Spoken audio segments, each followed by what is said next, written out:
नमस्कार दोस्तों, MK motivation live में आपका स्वागत है। भारतीय संस्कृति की अदम्य शक्ति को दिखाता है महाकुंभ। आखिर क्यों जरूरी है कुंभ स्नान, जाने इस वीडियो के माध्यम से। 13 जनवरी पौष पूर्णिमा से महाकुंभ मेले की शुरुआत हो जाएगी और 26 फरवरी महाशिवरात्रि को अंतिम शाही स्नान के साथ मेले का समापन हो जाएगा। महाकुंभ मेला आखिर क्यों जरूरी है और हर बार कुंभ मेले में क्यों जाना जरूरी है, यह वीडियो आपको इन सभी चीजों में समझाने में मदद करेगा। आधुनिकता की अपाधमी से भरी दुनिया में कुछ घटनाएं लाखों लोगों को अपने से महान किसी चीज की खोज में एक साथ लाने की शक्ति रखती हैं। महाकुंभ मेला पवित्र तीर्थ यात्रा है जो 12 वर्षों के दौरान 4 बार मनाई जाती है। यह ऐसी शक्ति का अद्वितीय अवतार है।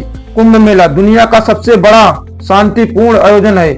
यह उन लाखों तीर्थयात्रियों को आकर्षित करता है जो स्वयं को पापों से शुद्ध करने और आध्यात्मिक मुक्ति पाने के लिए पवित्र नदियों में स्नान करते हैं। जैसे जैसे तीर्थ यात्रा 13 जनवरी से 26 फरवरी तक प्रयागराज की अपनी यात्रा की तैयारी कर रहे हैं, वे न केवल आध्यात्मिक अनुष्ठानों के श्रृंखला में शामिल होंगे बल्कि ऐसी यात्रा पर भी निकलेंगे जो भौतिक और सांस्कृतिक और यहाँ तक कि आध्यात्मिक सीमाओं से भी परे हैं। कुंभ मेले का उत्सव हर 4 साल में इलाहाबाद, अब प्रयागराज, हरिद्वार, उज्जैन और नासिक में आयोजित किया जाता है और इसमें जाति, प्रथा या लिंग का भेदभाव दूर कर लाखों लोग शामिल होते हैं। यहाँ आने वाले प्राथमिक अंगुत्तकों के प्रमुख रूप से अखाड़ों और आश्रमों, धार्मिक संगठनों के लोग होते हैं। या वे लोग जो भिक्षा पर निर्भर रहते हैं। कुंभ मेला देश में एक केंद्रीय आध्यात्मिक भूमिका निभाता है जो आम भारतीयों पर एक जादुई प्रभाव डालता है। यह घटना गोखल विज्ञान, ज्योतिषी, आध्यात्मिकता, कर्मकांड की परंपराओं और सामाजिक और सांस्कृतिक रीति रिवाज ज्ञान को अत्यंत समृद्ध बनाती है। जैसा कि हम जानते हैं, यह मेला भारत में 4 अलग अलग शहरों में आयोजित होता है। इसमें विभिन्न सामाजिक और सांस्कृतिक गतिविधियां शामिल होती हैं जिससे यह सांस्कृतिक रूप से विविध त्योहार बन जाता है। इस दौरान प्राचीन धार्मिक पांडुलिपियों, मौखिक परंपराओं, ऐतिहासिक यात्रा कृतित्वों और मुख्यतः इतिहासकारों द्वारा निर्मित ग्रंथों के माध्यम से परंपरा से संबंधित ज्ञान और कौशल दुनिया भर में पहुंचाए जाते हैं।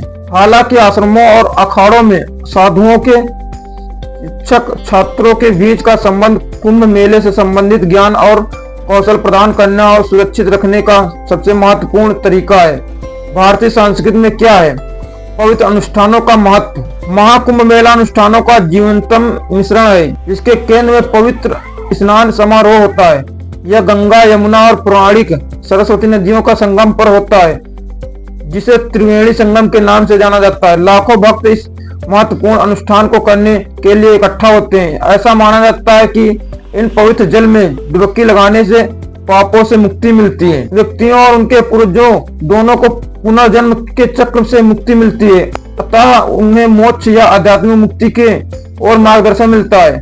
इस प्राथमिक अनुष्ठान के साथ साथ तीर्थयात्री नदी के किनारे पूजा में संलग्न होते हैं। दयालु साधुओं एवं संतों के नेतृत्व में आध्यात्मिक प्रवचनों में भाग लेते हैं। भक्तों को प्रयागराज महाकुंभ के दौरान किसी भी समय स्नान करने के लिए प्रोत्साहित किया जाता है, लेकिन पौष पूर्णिमा से शुरू होने वाली कुछ तिथियां विशेष रूप से शुभ होती हैं। इन दिनों संतों, उनके अनुयायियों और विभिन्न अखाड़ों के सदस्यों का शानदार जुलूस निकलता है। वे शाही स्नान नामक भव्य अनुष्ठान में भाग लेते हैं जिस राजयोगी स्नान में कहा जाता है। यह महाकुंभ मेले की शुरुआत प्रतीक है। यहाँ परंपरा यह है कि आस्थावानों को उन संतों के संचित गुणों और आध्यात्मिक ऊर्जा से अतिरिक्त आशीर्वाद मिलता है जिन्होंने उनसे पहले स्नान किया है।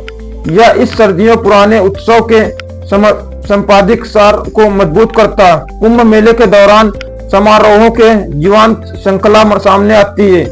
उनमें से प्रमुख है हाथी की पीठ पर, घोड़ों और रथों पर भव्य प्रदर्शन के साथ अखाड़ों का पारंपरिक जुलूस जिसे पेशवाई कहा जाता है। इसके साथ साथ कई सांस्कृतिक कार्यक्रम लाखों तीर्थयात्रियों मंत्रमुग्ध कर देते हैं जो इस राजसी त्योहार को देखने और इसमें भाग लेने के लिए इकट्ठा होते हैं। इस बार कुछ यूं ही करें कुंभ अनुष्ठान। गायत्री परिवार के जनक पंडित श्री राम शर्मा आचार्य जी अपनी पुस्तक तीर्थ सेवन क्यों और कैसे में लिखते हैं कि तीर्थ यात्रा का उद्देश्य धर्म परंपरा के पुनर्जीवी का होना चाहिए। इस कुंभ यात्रा के साथ जन जागरण का अभियान भी चलना चाहिए। यह महाकुंभ ग्रीन कुंभ होगा, अतः एक पेड़ हर साधक, तीर्थयात्री, संत और अनुष्ठान कर्तव्य को अवश्य ही लगाना चाहिए। साथ ही सामाजिक बुराई की तिलजिली और सत्यप्रीति का संवर्धन का महाअभियान इस महाकुंभ यात्रा से प्रारंभ होना, तभी एक सफल कुंभ यात्रा होगी। दोस्तों, ऐसी जानकारी पाने के लिए वीडियो को लाइक करें, शेयर करें और सब्सक्राइब करें और बेल आइकन जरूर प्रेस करते हैं। मिलते हैं एक नई जानकारी के साथ, तब तक के लिए धन्यवाद।